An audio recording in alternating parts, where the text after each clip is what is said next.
interviewing some ham that had a kind of an interesting life, and he'd went all over the world doing a lot of different things, and he took ham radio wherever he went. And he had some real interesting stories. I was listening, was it 5.085? I don't know what show it was, but, and of course there's no commercials. So, well, maybe there was, but I mean, they went on for like over an hour just talking to this guy. And he went to all these different parts of the world, and he operated portable. And he had taken a 10-meter rig with him, and the sunspots were at their peak then. And he did a lot on AM on 10 meters. It was kind of interesting. But anyways, go ahead, Tim. WA1HLR from N1XBM. Yeah, okay, Bob. Yep. I know the station. I've tuned by it. I know Bob Heil's Ham Nation was carried on there. And oh, God. It may be the show QSO. The guy's name totally escapes me, which is terrible because I know who it is. I talked with him on the phone and on and on and on. We talked for an hour or so about shortwave broadcasting, you know, just in conversation. And it's pretty interesting. But you see, a certain amount of the programming is for hire, and his thing is just to give back to the radio community and the amateur community as well. There's some similar shows on BCQ, I believe, on 5130 in the weekdays, you know. Yeah, you'll find ham radio programs here and there. That's for sure. Phew, yeah. I don't know. You know, I like 20 meters. You know, it's ever since I got into ham radio, I was always fascinated in the photos you'd see in the QSTs from the 50s of somebody in bushland, Africa somewhere. Some guy that was obviously British. And you see his station, you know, homebrew transmitter, something like 807s or whatever, stuff open and breadboarded, and probably you might see a Helicrafters receiver in there. And I thought it'd be really cool to get on and talk to people like that. Well, by the time I got my license, all those people were gone, and 20 meters have been slumbucketized. So one of the bands I tried to mount was 20 meters with limited success until I started figuring out the antennas, which was when I moved up here. And you know, I did have some effective antennas up. I got to get my 20-meter Lazy H working again because the open wire line broke off from the feed point and is in a heap on the ground. I've been meaning to go up there and roll it up, but now it's all completely buried in the snow. And I just don't have the strength to deal with it now. So it'll have to wait till the meltdown happens. But I got to make up some new open wire line to feed it. And a few other things need to get taken care of before the antenna system can be lowered, namely having the power company move the end of the line utility pole, which, if the antenna dropped, it would miss the 7,200 volt power line by about 6 feet. And there's no reason to bring the voltage to where it is. Yeah, there's the pole pig, and there's a couple of conduits for underground power feeding a number of people. It's like, well, okay. You replaced a number of the other poles, especially when the cell site went in. So why don't you do me a favor and put a new pole in that's about 30 some odd feet away from it? There'd be a perfect spot to put it. It would shorten the run, reduce the stress. They can have the pole king up there and just have an overhead of 240 volts, which is not dangerous because it's all insulated. And maybe replace the moth-eaten pole that was kind of bleached out when I moved up here 40 years ago. So that pole must be at least 50 or 60 years old. And I'm afraid the damn thing is going to rot and break off and fall over and, you know. So I got to start banging on the power company to do something about it. And I keep forgetting, you know, and dealing with a power company here. You used to be able to call them up, but now they're owned by some thankless conglomeration, and, you know, your phone call would be routed to some service center, and then you just, you know, you're like a hamster on a treadmill for a while. So, well, I got to keep stabbing at it. It'll probably take half the day to try and eventually plant a bug into the right person's ear, hopefully. But it's a waste of time, you know. Well, this, as far as recording methods go, when I record stuff, I have a Tascam DR200 rack mount digital recorder. And it'll deal with CDs, SD cards, CF cards, and a thumb drive. And you can select any one of those. And there's a very wide bit rate range in MP3 going all the way up to 320 kilobits. And that's what I do. If it's a stereo recording, I go to 320 kilobits stereo. I could do WAV files, and then they have one up above that. I think is 24-bit, you know, CD audio. But boy, the amount of space that it takes on the hard drive. And the other thing is, I use YouTube as my music source, and I preview everything. And I do it kind of a kludgy way where I, on my internet computer, which seems to have a good sound card in it, and the output of that is patched right into the digital audio recorder. And I have the headphoniums plugged into the headphonium jack. So I can, you know, the thing is when you click on a file to play it, there might be 2 or 3, maybe 5 seconds of dead roll before it begins. Then other times, you hit the play button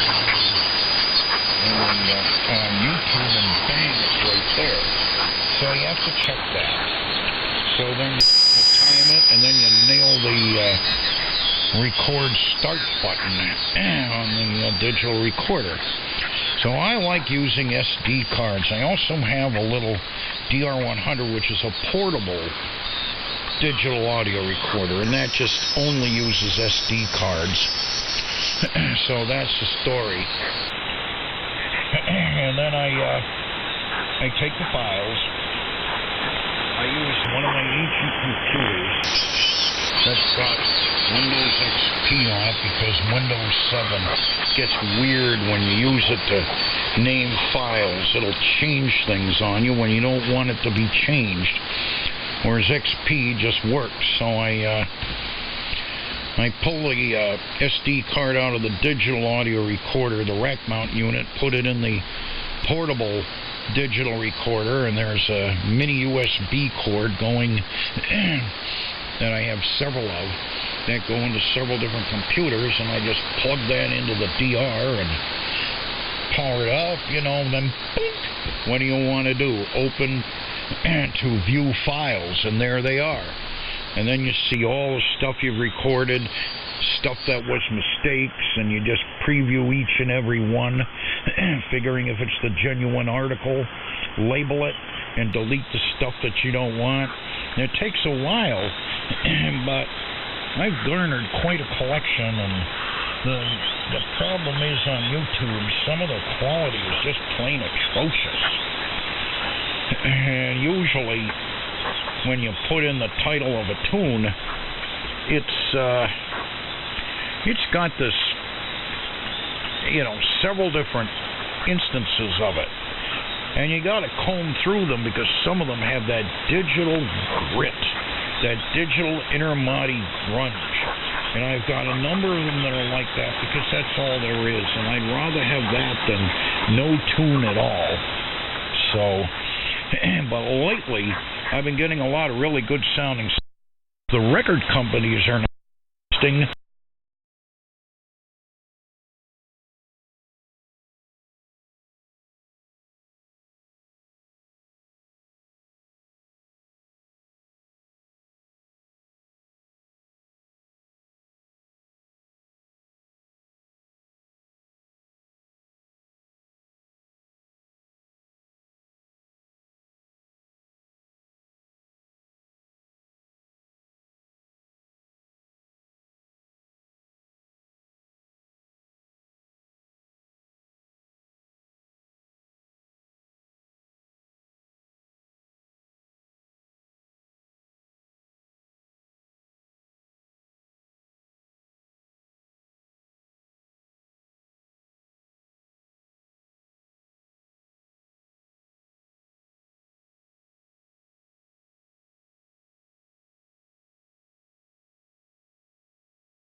Z, I think it's spelled, which is supposed to be really, really good. In fact, probably one of the next acquisitions that I'm going to be making here for my stereo system is going to be a streamer that I can connect directly to the internet here, and you can stream very high resolution audio files better than CD quality, which is Redbook CD, which is of course 44.1 kilohertz sampling and a 16-bit word length, which is really, it's just not a good standard. It was developed, close to 40 years ago. If you really want to get great quality audio, you've got to go at least to 9624. A lot of professional recording studios are using 192.24, but like you said, the amount of file storage space on your hard drive that those really high quality standards occupy, for many people it's simply not practical. But anyway, that's another conversation for another time. Daniel, nice to make your acquaintance. Very, very nice signal this afternoon. And any man who builds his own transmitter is okay by me. I'm curious what the tube lineup is, aside from the 813 and in the final amplifier stage. Hang on just 1 second, guys.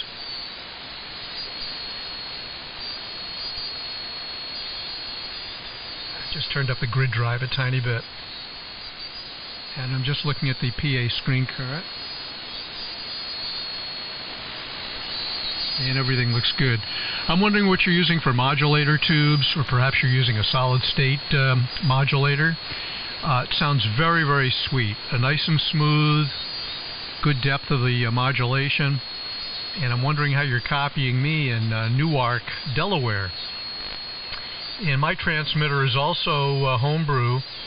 I started building this rig back in 1979, and I'm running a pair of 4-400As in the final amplifier, and I'm high-level plate and screen modulating the 4-400As by a pair of Class B 833As with electronically regulated grid bias, and I'm driving the 833As with a pair of Class A directly heated triode tubes called 845s with about 1200 volts on the plates of the 845s, and I'm running about 6 dB of negative feedback off of the plates of the 833As to the second voltage amplifier stage in the audio driver. Everything here is all 600 ohm balanced audio using an Electro Voice RE27 microphone, a True Systems microphone preamp. Their model number is called P Solo. Nice high quality solid state microphone preamp. And I'm using a 31 band graphic EQ and an N1XBM 222 peak limiting amplifier. And incidentally, Frank, and Tim as well, when you guys were testing the basically the subsonic, what's that? Oh, okay. Verizon just received my payment, an EFT. When you guys were running that subsonic audio test before, Tim, I could clearly hear it. Frank, I could hear it as well, but it wasn't as prominent as with Tim's rig. But Frank, I think you and I had this conversation last week, or maybe it was via email. I can't remember this week. I deliberately roll off the audio in this transmitter at about 80 hertz, and it rolls off about 12 dB per octave beginning at 80 hertz. And I do that for two reasons. Number one, I just don't think that having subsonic audio being transmitted serves any viable purpose whatsoever for intelligibility, because it doesn't. And I think it's also bragging rights for a lot of guys, which is highly commendable. But the other thing is that if I were to boost the audio much below 80 hertz, the relationship between the negative and the positive going peaks in terms of the asymmetry of my voice really becomes hampered. And the negative peaks tend to actually dominate versus the positive peaks. And the way I have the rig equalized and set up right now, I'm consistently hitting, 110% and occasionally 125% in the positive direction. But as you know, Frank, I never hit the baseline. In fact, I could probably bring the audio up a half a dB. There you go. Now I'm consistently hitting 95%. Every once in a while, it hits the baseline. But a half a dB between friends is meaningless. So if you want to play with the low-end boost in that transmitter, you might want to consider what I'm doing here and just sharply roll it off around 80 hertz, and then just maybe bring up the bands around 125, 200 hertz or whatnot. I don't think you'll pick up too much muddiness. I don't hear any of it right now. But like you said, leave it the way it is for right now. Get other reports, listen to it. It's something of an art in terms of equalizing these transmitters, as everybody who's done so will state. And at the end of the day, you've got to set it up for what sounds best to you, of course. But one thing I also do, and I recommend everybody do this, just my own opinion again, is if you have a turnover point of about 1 kilohertz, you want to try to roughly adhere to the NRSC pre-emphasis curve to really compensate for the high frequency roll-off in the other guy's receiver. And by the time I get to about 5 kilohertz, let's see, I'm up 6 dB, which I think might be a little bit less boost than the NRSC. Tim would know that for sure. But anyway, that's how I equalize the rig, and I think personally it's, to my ears, it's the best tonal balance. And also Bob in Southern Maine, I think that was your name, forgive me if I'm wrong. Nice to make your acquaintance as well. Name here is Bruce. We're in Smithtown, Long Island, New York, and we're about 40 miles east of New York City on the north shore of Long Island. And I wonder what you're running up there as well, Bob.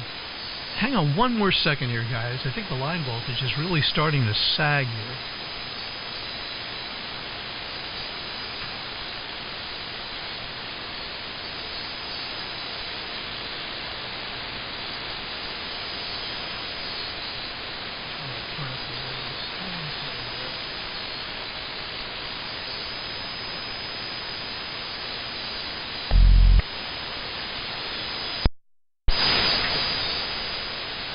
This is where the rig typically wants to be. Anyway, who gets it? I think you get it there, Dan.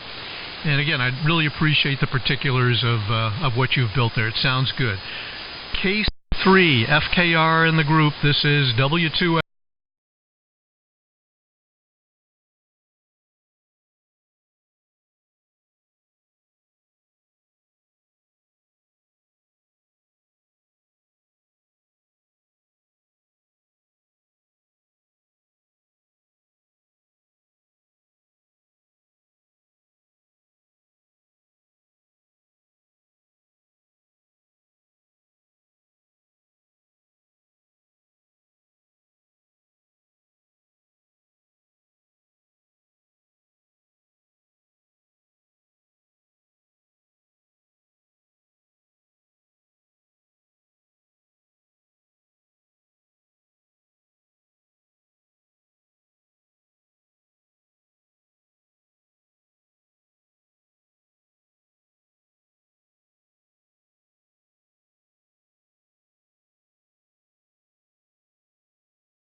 I did not catch the full call sign. It was I saw a carrier come up, but there was a lot of distortion and did not catch the call completely. Let's see what we have here. Yeah, usually I don't get on that much at all, but just because I've been busy with work and school and all that other stuff. So, but yeah, nice to meet you, Bruce. You're pounding in here from Long Island, New York. So,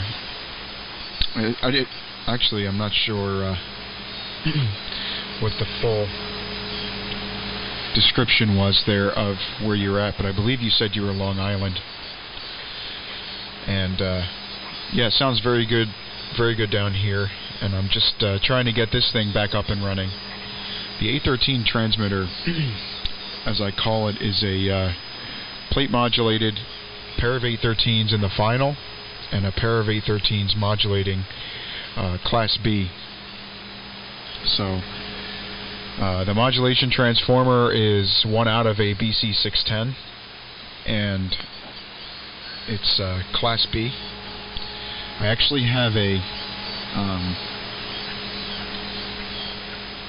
hybrid style modulator, which I can actually I can modify exactly what I'm doing with the DC quiescent operating point on the modulators. I have a little variable bias supply in there that I made up out of some PNP and NPN transistors and a Zener diode. Those basically just function as a voltage reference and current sink, which I'm biasing up the secondary of my grid drive transformer, which comes in from the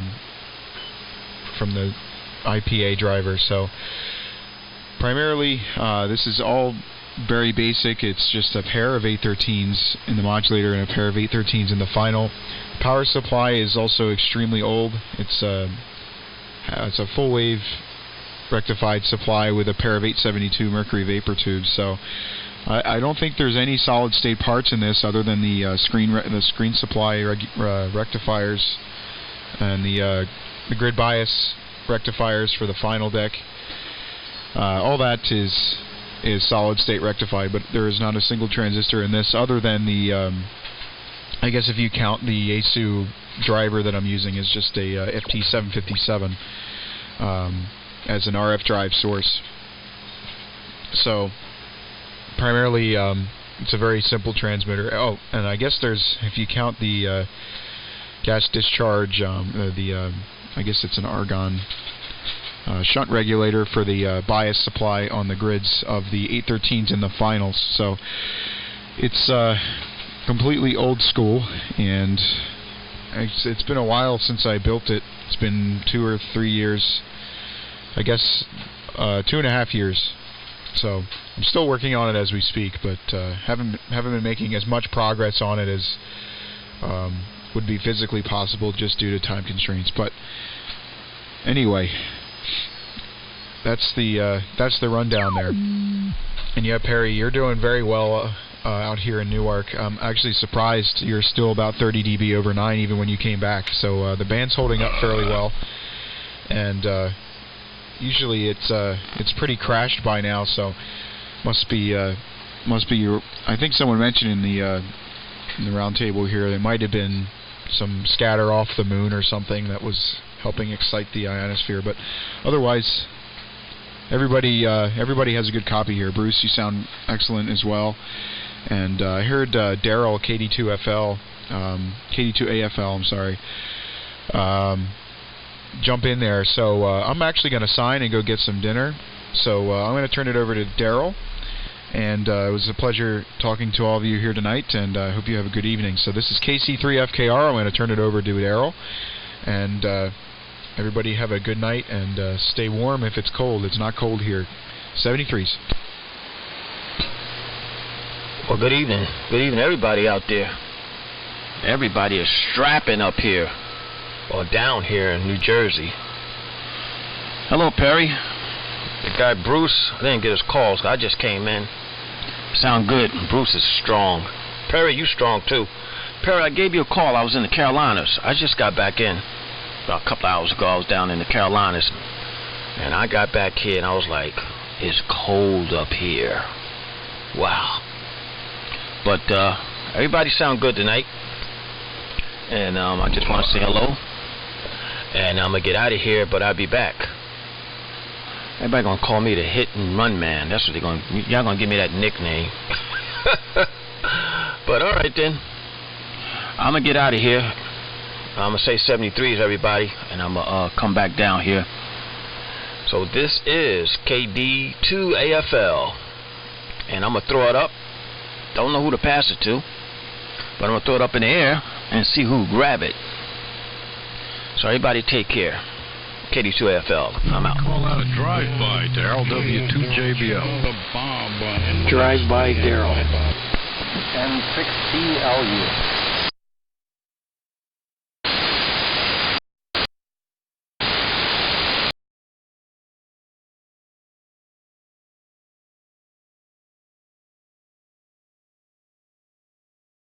Signal's faded quite a bit, so the band is going long. I'll keep it short. I'll answer the question. One of the other stations, I've been eating dinner listening to the QSO. I can't commit to who said what, but I, know what was said. And yeah, it's cold here. It was cold. It was in the low 20s today. My daughter and I went out to the local lake on the snowmobile, and we're going to go out ice fishing tomorrow. I've been getting all my ice fishing gear out. I got the snowmobile trailer hooked up and all ready to go. The moon is so bright tonight that it's casting a shadow of my house on the lawn. Well, the lawn that is covered in snow. That's how bright it is tonight. So it'll probably be cold tonight. There probably won't be a lot of cloud cover. And so to answer some questions on my station here, I'll go into a little bit of detail. The Johnson Viking 2 transmitter doing about 80 watts of carrier, and I wouldn't say heavily modified. It's still a Johnson Viking 2, but a lot of caps have been replaced and adjustments have been made to make it modulate better and all that other fun stuff. The microphone is a plain old Electrotet Radio Shack button element, with a 9-volt battery and shoved into an MXL microphone, and that goes into a Symmetrix 528E. It's not quite. I need to get the patch cables to reorder the audio path. So right now it's just stock, the way the audio goes through it, and I need to reorder it by using the patch. I haven't done that. I don't really get many complaints on my audio, but I really should reorder that. But anyways, it goes into a Symmetrix 528E, which is fed right into the Johnson Viking 2. Using the Johnson Viking Model 122 VFO, and I'm using my receiver, the Softrock SDR receiver that I built many years ago, and it works quite well. I'm happy with it, and I'm just using a regular old pair of powered Alltech Lansing computer speakers that have good fidelity, a lot of output, and the antenna is a horizontal loop, delta loop, about 50 feet up. It's about 250 feet of wire, and it's connected directly to 42 feet of RG6 that comes straight down to the ground. Well, not to the ground, but it comes straight down, and then I connect with 50 ohm coax. So that gives me 50 ohms and nice low SWR at this part of the band. So I don't use a tuner or a bound or anything on it. If you hook the little MFJ up, it looks like I got a dummy load on the end of it. I mean, you get, what is it there? You get the X and the C, and you get 50 ohms, and then like 0 on the C. I can't remember, but it's as good as you should get it. Yeah. And hopefully you guys been hearing me. I see Tim's signals drop quite a bit, so I think the band is coming out on us. And if I remember correctly, after me it goes to Tim. So over to you, Tim. WA1HLR from N1XBM. W2JBL. Hi, Chris. Boy, the band is going long, Bob. I lost you, and there was an N6 in there. Why don't you pick them up, Chris? Yeah, I'm going to go eat dinner now. So I'll see you guys later. WA1GF set out for now, and Perry, I'll listen to your YouTube later. Thanks. Frank, have a good night. Thanks, Frank. You got that thing sounding really good. Yeah, 73.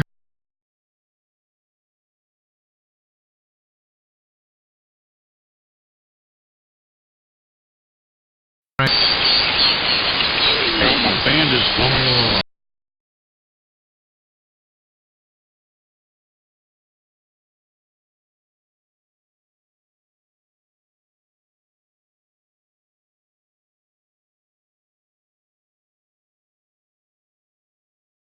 Everybody's solid. I mean, you guys are typically anywhere from 60 to 100 dB carrier level here at W2XR on the carrier level meter. As I'm holding up down there, Perry? An hour's drive.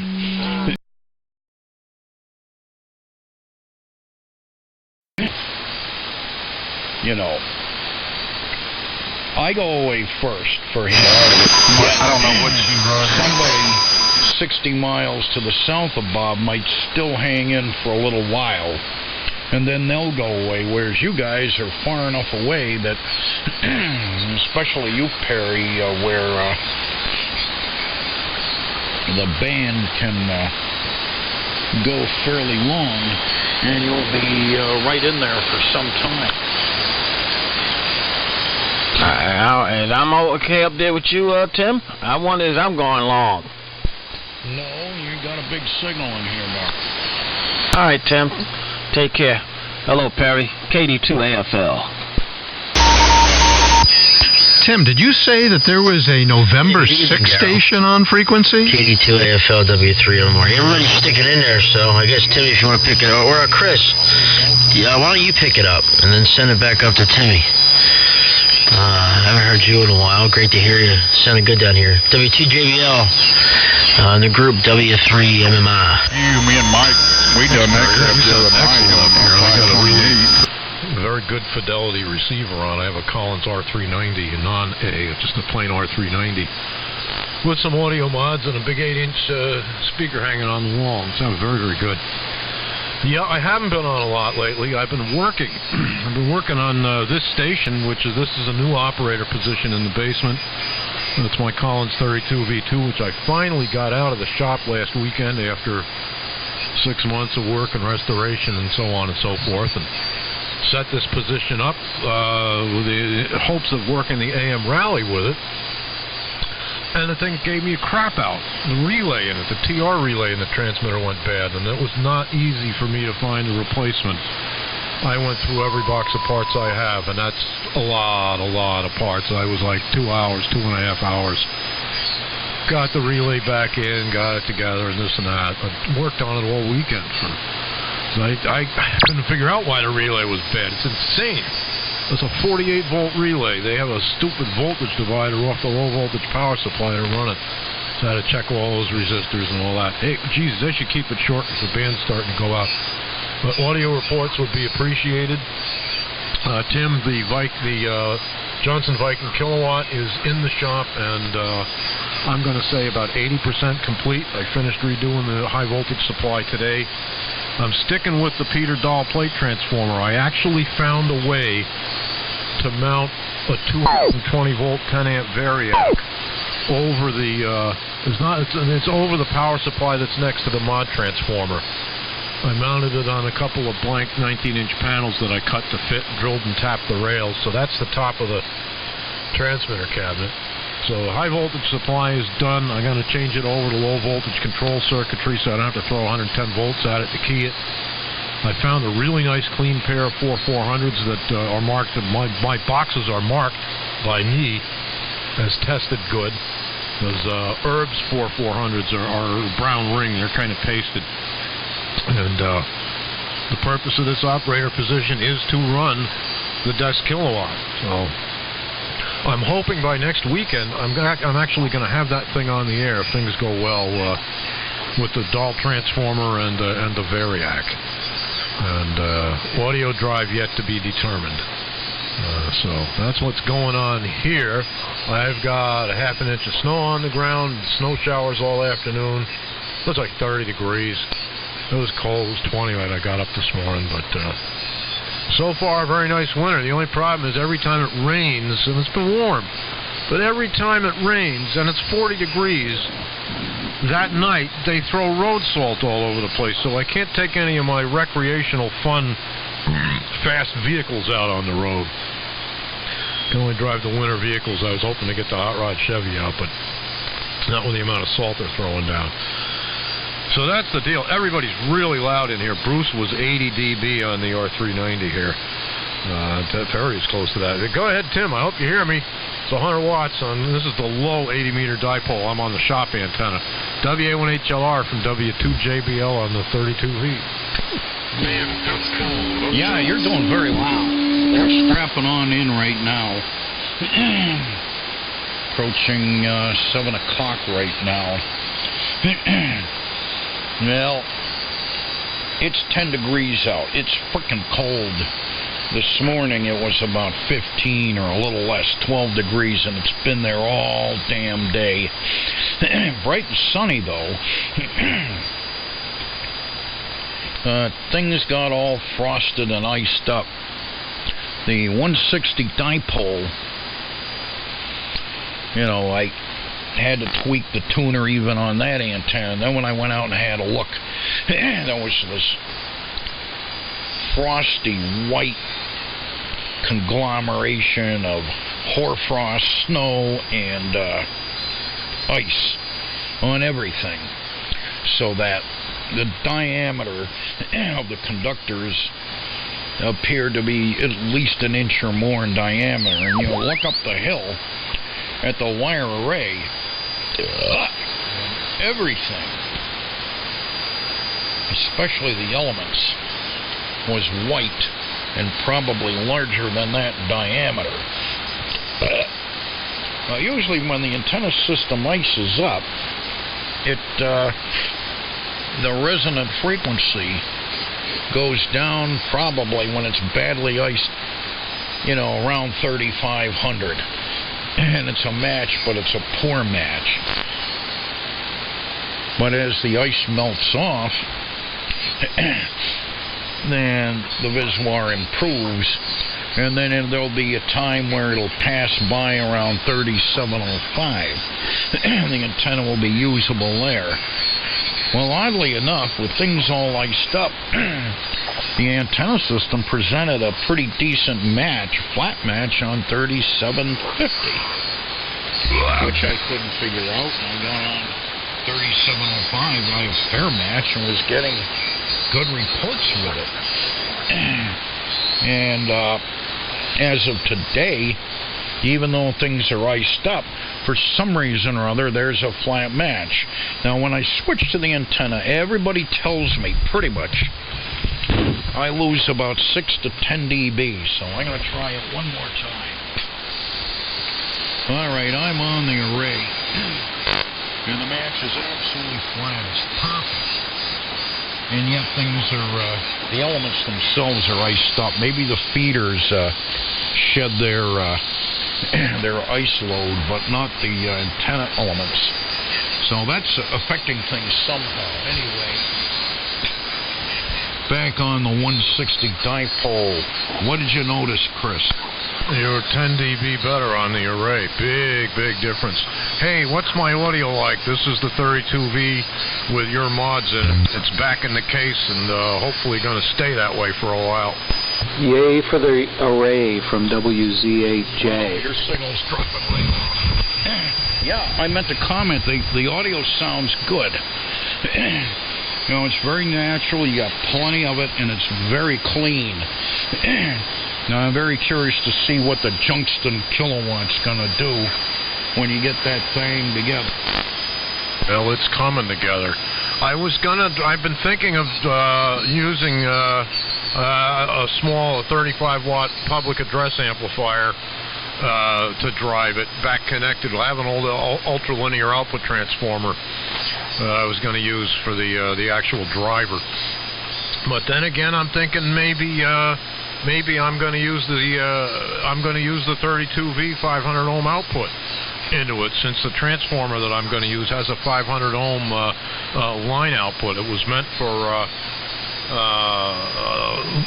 it's a Thordarson multi-match. It's got taps from 2 to 16 ohms and then a 500 ohm winding, and 3800 ohms either side of center tap for push-pull parallel 6L6s. I was going to back connect that for the 500 ohm out on the 32V and use the 32V for audio drive. As I put the inverse feedback around it, and you hear it's really clean. The frequency response is good, and it would just make my life a whole lot easier to not have an extra, audio amplifier hanging around for a driver. I could bias this thing, close to Class A in the process and still have plenty of audio. Yeah, that'll work okay. That'll definitely work okay. I'd be curious to hear it when you get it done. Anyway, I'm not going to keep it here much longer, Chris. I thought of going down on 160, but I just feel tired. I've been at things here all day.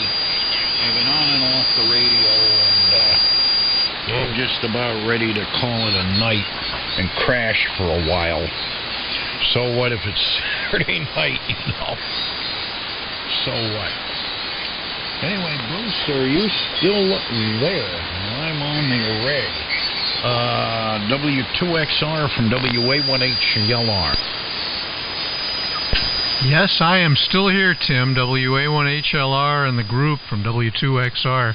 And I would have to say that on the array, I would second what Chris is saying. You're about 10 dB stronger here on the island than using the 160 meter dipole. So it was interesting because before, when we first started this contact back around 5 o'clock, it was the exact opposite. The 160 meter antenna, you might remember, was actually about, I think I said about 10 dB better than the array. So I think propagation is clearly changing, and I'd leave it just the way it is for right now. But Chris, good God, I haven't talked to you in several years, a number of years. It's good to hear you, man. And the 32V sounds very good. It sounds very clean. It sounds well modulated. It's got nice tonal balance to it. Doesn't sound remotely like a stock Collins 32V transmitter would. And I think it might make a very nice audio driver to swing the grids of those push-pull Class B810s in the Johnson desktop kilowatt. I'd like to hear what that sounds like too. When we were having the AM rally last weekend, I really didn't work many plate modulated transmitter stations. In fact, I think the only other high-powered plate modulated transmitter station I worked was K1JJ, Tom. Other than that, I think that this technology is, for ham radio, it's kind of rapidly dwindling. I remember back in the 70s and the 80s, this was something that a lot of the AM guys aspired to, was to build their own kilowatt class plate modulated transmitter, which is what I did here, of course. But either those guys are no longer participating in the hobby, or they've upgraded the technology for their stations for AM. I'm sure there's multiple reasons. But at any rate, it sounds good. It really does. And I have a R390 here as well. I'm not using it right now. I could put it online in a matter of seconds. I just have to turn on the power and flip a switch to take the IF output into the sync detector, which is currently connected to my R390A, and flip, of course, the routing of the antenna into the R390. But I generally use my R390A more than I use the R390, mostly because it's sitting right here in front of me. The R390 here is a little bit off to the right. You can see it if you go to my QRZ.com page. So anyway, I don't know who gets this thing at this point. I think Daniel is signed. I think Perry might be gone. Tim is going to be, I guess, going up to 160. Daryl has been checking in and out, KD2AFL. Bob, N1XBM, I think, was having his dinner. Frank GFZ is signed. So, Chris, it might be just you and me, and I don't know how much longer I can hang in here either, because I'm expecting the dinner call from my wife imminently. So anyway, Chris, I wonder how you copy. You're putting in a great signal into Long Island this afternoon. W2JBL, and if anybody else is here in the group, this is W2XR, Long Island, New York. Yeah, I'm still here. W3MMR. I'm not doing nothing but watching TV and listening to the fantastic audio. W3MMR. Pick it up, Chris.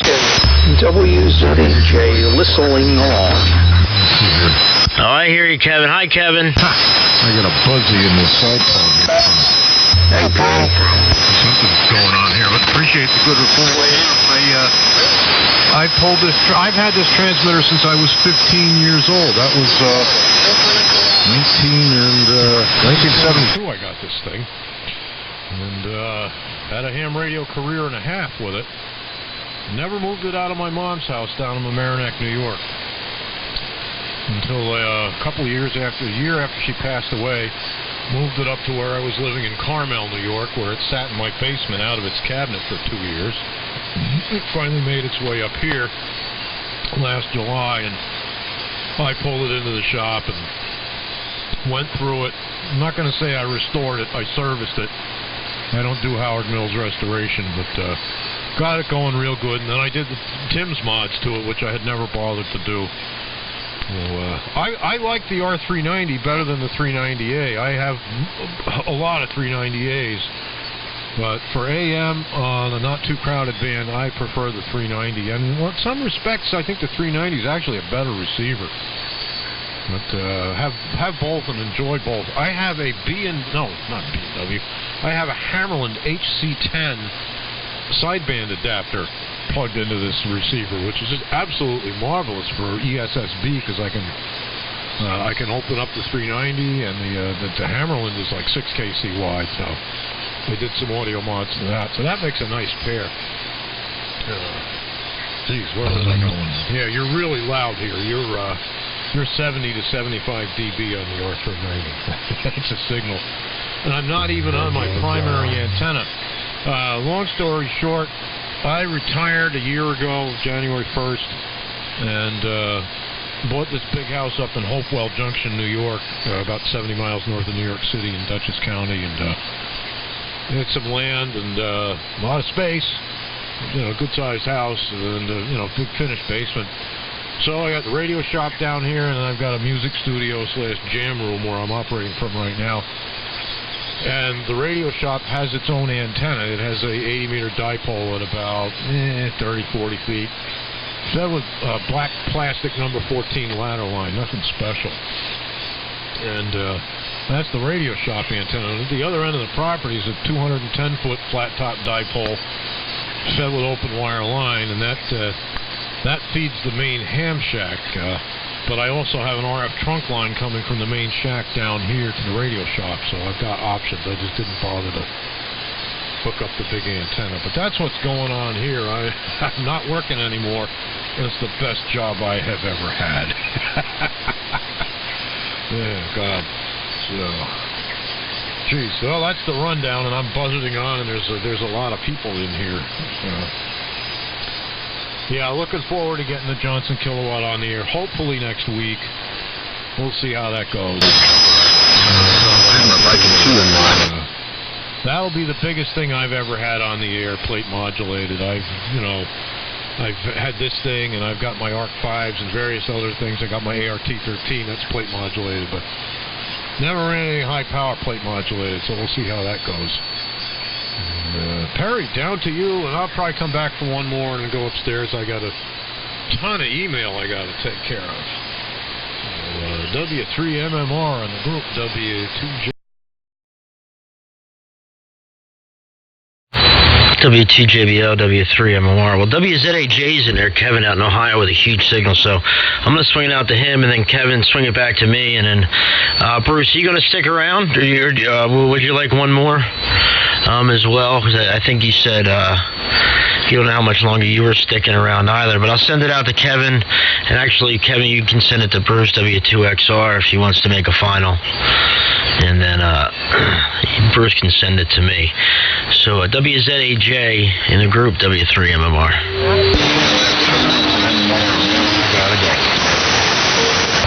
Okay. Thank you, Perry, for acknowledging my station. WZAJ here, Kevin, in Northern Ohio. Everybody's sounding big and wide and beautiful here in the Great White North, the Great White West, whatever. And Perry, you're very strong. Tim, yay for the array, okay? It's always the array here in Ohio. Never once have you been better on the dipole. Just saying. And Chris, really sound good on that Collins. I think you said it's a 32 V3 or a V2. I missed it, but audio sounds great on that. Helps to have a good voice, I think. You know, you've got a good deep voice, so probably make any rig sound good. So with that, let me just send it around. I don't want to keep it too long. Just want to say hello. I'm on the Globe King 500A tonight, and full wave loop, 30 feet up, listening to everybody on a Hammerland HQ 170A. The noise in the background is my 15-year-old Basset Hound making the rounds. W2XR, Bruce, are you still there from WZ8J? I am still here. WZ8J, I think was the call. Should have gotten you in my log a little bit earlier. WZ8J. And the group from W2XR. Yeah, good signal. Good signal from, I think you said, northern Ohio. You were about 60 to 70 dB carrier level on my R390A this afternoon. Yeah, congratulations, Chris, on the retirement. I retired yesterday. It was exactly 2 years. And you're right, it's the best it's the best job I've ever had. Hey, you know, I worked for 43 years to get to this point. My wife took an early retirement about 7 or 8 years ago, and life is good. And that's another reason why I've been much more active on ham radio. I mean, I've got, like yourself, multitude of interests, but you really couldn't pay much attention to all of them because of work. You know, when I had a job where I used to do a fair amount of travel around the country and whatnot, and I don't miss that at all. But Chris, I'm just curious. I remember at one time what you did for a living, but what type of work did you retire from? Two-way radio. I was I started in the mid-'70s at a marine radio shop. Did that up until the late '80s. Went to work for a GE two-way radio shop in White Plains, New York. I did that for about 10 years, and we folded. And in 1995 or so, went to work for a Motorola shop in New Rochelle, New York, service manager. I was the owner of the GE shop, the part owner.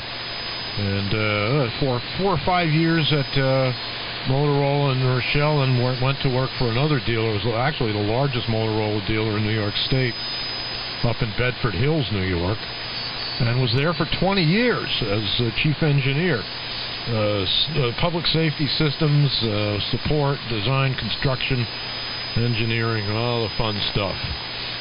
And working on the occasional fire truck in between, you know, so. Yeah. That was a good career. I had a good run. I was getting kind of burned out, but that's what I was up to. And Bob N1XBM chimed in. He's still in here. He didn't sign. Okay, I won't hold it. Yeah, that's what I thought. I thought you were in the two-way radio business.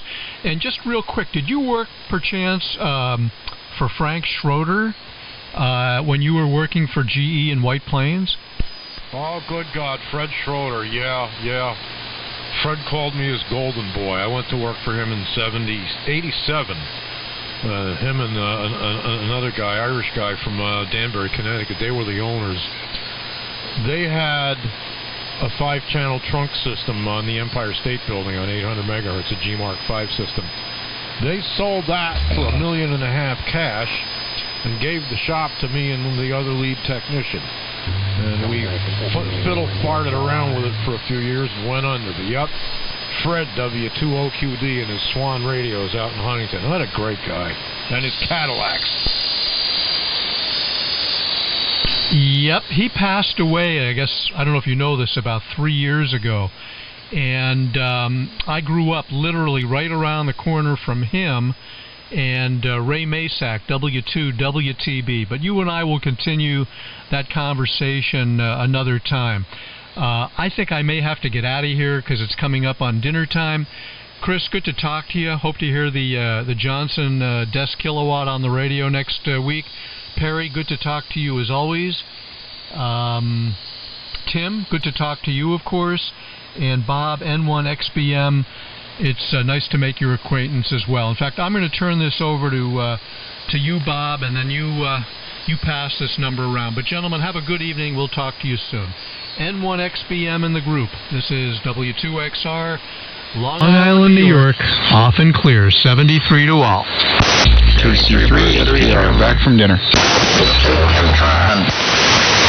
73, Bruce.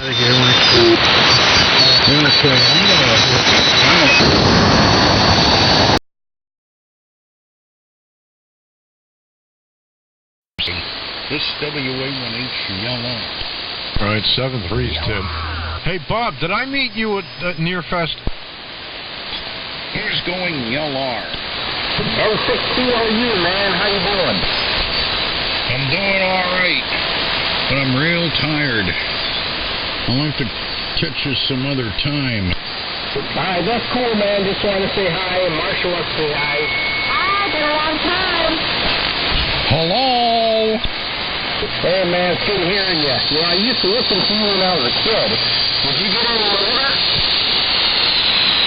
I'm losing you. The band's going along. The ball string is unraveled. I got you, man. We'll catch you another time. 73s from N6TLU and Marcia. Bye. Hi, N6TLU with Masha. We'll see you later. Kevin, I guess you're the one holding the nutsack there. Because you're far enough away. I think for a while you're the channel master in here now. And I'm just going to listen out, turn this crap off for a while. WZAJ from WA1HLR. See you, Timmy. I'm still in here. Yeah, 7-3's Tim. I'm going to get out of here as well. And WZAJ, you're 20 over. You're 60 to 65 dB on the R290 here in Hopewell Junction, New York. Bob, N1XBM, if you're still there, did I talk to you at the Spring Nearfest last year? I can't remember if I met you up there. Every time I go talk, there's someone else talking to me. All right, I got it. Yeah. I don't know. I got a kind of a long beard, about 6 foot. I don't know. Kind of a slender build. Yeah, I used to work in the two-way radio business as well. I no longer work in two-way radio, probably for about 2 years now. But yeah, we met down there in the springtime. That's what I thought. I don't know if it was you or another guy. I think it was somebody else because it doesn't fit that description. Ended up talking to somebody. You play in a big band. You're a learned musician.